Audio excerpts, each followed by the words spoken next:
ചെറിയ പ്രായത്തിൽ തന്നെ മലയാളികളുടെ മനസ്സിൽ ഇടം നേടിയ ബാലതാരമാണ് ദേവനന്ദ.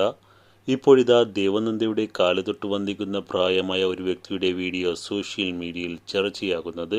ഏതോ പരിപാടി കഴിഞ്ഞ് ദേവനന്ദ വരുന്നതും തൊട്ട് പിന്നാലെ മുമ്പിൽ നിന്ന ആൾ കാല് തൊട്ട് വന്ദിക്കുന്നതുമാണ് വീഡിയോയിൽ ഉള്ളത്. ഈ വീഡിയോ വലിയ വിമർശനങ്ങളാണ് ഇപ്പോൾ ഉയർത്തിയിരിക്കുന്നത്.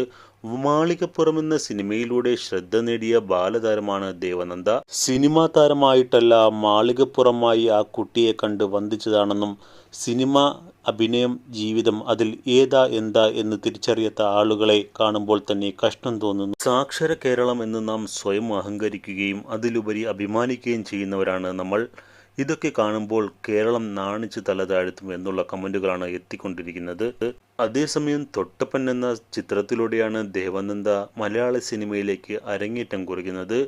മൈ സാന്റ, മിന്നൽ മുരളി, ആറാട്ട്,